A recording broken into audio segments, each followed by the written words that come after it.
اب 3000 دینار دے دیے اپنا قرضہ ادا کر سکے۔ مقروض جو شخص تھا جس نے عمل کیا، درود پاک پڑھا اور سورت پڑھی، جب بیدار ہوا تو اس نے اپنے آپ کو خوشحال پایا اور اپنے دل میں کہا اگر وزیر اس حکم کی سچائی کی علامت پوچھے گا تو میں کیا بتاؤں گا، لہذا وہ پھر وہاں گیا اور وہاں ہی ٹھہر گیا اور پھر اس نے پڑھنا شروع کر دیا۔ جب دوسری رات آئی تو سلطان نے دارین صلی اللہ علیہ وآلہ وسلم خواب میں بنفس نفسی تشریف لانے اور مجھ سے دریافت فرماتے ہوئے کہ تو وزیر موصوف کے پاس کیوں نہیں گیا؟ میں نے عرض کیا یا رسول اللہ صلی اللہ علیہ وآلہ وسلم، آپ کے اس حکم کی سچائی کی علامت چاہتا ہوں۔ آپ نے اس پر میری تحسین فرمائی اور فرمایا کہ اگر وہ علامت پوچھے تو کہہ دینا کہ تو ہر روز نماز فجر کے بعد سے طلوع آفتاب تک جو مجھ پر درود شریف کا نذرانہ بھیجتا ہے اور یہ صورت پیاری سی مبارک صورت پڑھتا ہے، اس کا علم میں خداوند کریم اور تیرے سوا کسی کو نہیں ہے۔ تو مقروض جو ایک دیندار انسان تھا فرماتے ہیں کہ جب وہ وزیر موصوف کے پاس گیا، اس کے سامنے اپنا خواب اور اس کے صدقے کی علامت بیان کی تو وزیر یہ سن کر بہت خوش ہوا، کہنے لگا اس نے 3000 دینار مجھے دیے اور کہا اپنا قرض ادا کرو، پھر 3000 اور دیے، فرمایا اپنا گھر بار بچوں کا گزار چلاؤ، پھر اور 3000 دے کر کہا ان سے تجارت کرو، پھر مجھے قسم دے کر کہنے لگا دوستی کے سلسلے کو نہ توڑنا اور وقت ضرورت آتے جاتے رہنا، تمہاری حاجت کو پورا کیا جائے گا۔ جب اس شخص نے دیندار انسان وزیر موصوف سے اتنا مال لے کر قاضی کی عدالت میں پہنچا، 3000 دینار عدالت پیش کر کے اپنا سارا قصہ قرضہ ادا کیا، تو یہ دیکھ کر قرض خواہ بڑا حیران ہوا کہ اس شخص نے تھوڑی مدت میں اتنا مال کہاں سے جمع کر لیا۔ مقروض فرماتے ہیں کہ میں نے اس وقت اپنا سارا واقعہ اس کو بیان کیا تو اس کا یہ اثر ہوا کہ قاضی نے کہا وزیر ہی یہ ساری بزرگی کیوں حاصل کرے، میں خود ہی تیرا قرضہ ادا کرتا ہوں۔ تو قرض خواہ کہنے لگا کہ صرف تم دونوں ہی بزرگی کیوں حاصل کرو گے، میں نے بھی اپنا قرض اس کو معاف کر دیا۔ قاضی صاحب نے کہا اے شخص، اگرچہ صاحب دین نے تیرا قرضہ معاف کر دیا مگر میں نے جو 3000 دینار محبوب صلی اللہ علیہ وآلہ وسلم کی خوشنودی میں دیے ہیں وہ واپس نہیں لوں گا۔ اب وہ نیک اور دیندار انسان یہ تمام مال و دولت لے کر اپنے گھر پہنچا اور اللہ کی نعمتوں کا شکر ادا کرنے لگا۔ یہ ہے وہ عمل اور یہ ہے وہ قسمت کا سکندر شخص جو اس عمل کو کرے گا اور پھر اپنی قسمت پر رشک کرے گا اور اس کو اپنی قسمت پر فخر ہوگا اور اس کو پھر اس کلام پر فخر ہوگا کہ جس نے اس عمل کو کیا پھر ساری زندگی اتنا رزق ملا، اتنی مدد ملی، پتہ بھی نہیں چل رہا کہ کون شخص کس وقت آ کر خدمت کر جاتا ہے، اس قدر اس عمل کے اندر تاثیر اور طاقت رکھی گئی ہے۔ اب سب سے پہلے آپ کو میں یہ بات واضح کرتا چلوں کہ اس عمل کے شروع میں آپ نے درود پاک پڑھنا ہے، آخر میں بھی آپ نے درود پاک پڑھنا ہے، کیونکہ درود پاک سے ہی وظیفے کی فضیلت اور برکت بڑھ جاتی ہے۔ درود پاک جس کو اللہ تبارک و تعالی نے بھی اپنا وظیفہ بتایا ہے اور اس لیے درود پاک کے بارے میں آپ کو پتہ ہی ہے، ہر شخص اس بارے میں جانتا ہے کہ اللہ تبارک و تعالی نے قرآن مجید کے اندر درود پاک کے حوالے سے بتایا ہے کہ اللہ اور اس کے فرشتے درود پاک پڑھتے ہیں اور ایمان والوں کو بھی حکم ہے وہ بھی حضور کی ذات پر درود پاک پڑھیں کہ رب خود بھی درود پاک پڑھتا ہے اور اہل ایمان کو بھی درود پاک پڑھنے کا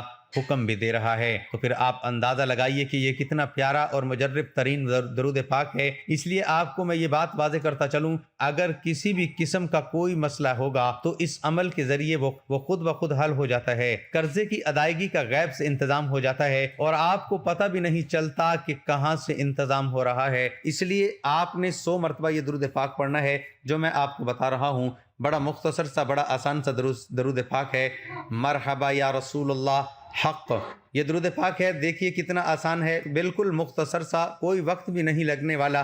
اگر آپ یہ درود پاک پڑھیں گے تو یہ آپ نے 100 مرتبہ پڑھنا ہے، اور اگر آپ درود ابراہیمی پڑھیں گے تو آپ نے صرف اور صرف 7 بار پڑھنا ہے۔ وظیفہ شروع کرتے وقت اول و آخر 7 بار درود ابراہیمی پڑھنا ہے۔ ایک بار ثواب کی نیت سے میرے ساتھ بھی پڑھ لیں، اللہم صلی علی محمد وعلی آل محمد کما صلیت علی ابراہیم وعلی آل ابراہیم انک حمید مجید، اللہم بارک علی محمد وعلی آل محمد کما بارکت علی ابراہیم وعلی آل ابراہیم انک حمید مجید۔ اللہ والو، نماز ظہر کے بعد بڑا بہترین وقت ہے، اس وقت وظیفہ کریں گے تو سب سے اچھا ہے، ورنہ کسی وقت بھی آپ کر سکتے ہیں، اور میں نے بہرحال کرنا نماز کے بعد ہے میں نے آپ کو سمجھایا ہے ایک نماز کا وقت خاص کر لیں، اس عمل کو پھر دیکھیں کہ آپ کے لیے راستے کیسے کھلتے ہیں، کیسے آپ اتنے امیر ہوتے ہیں جتنا آپ چاہتے ہیں۔ اب یہ درود پاک کے ساتھ آپ نے ایک سورت کو بھی صرف 3 بار پڑھنا ہوگا۔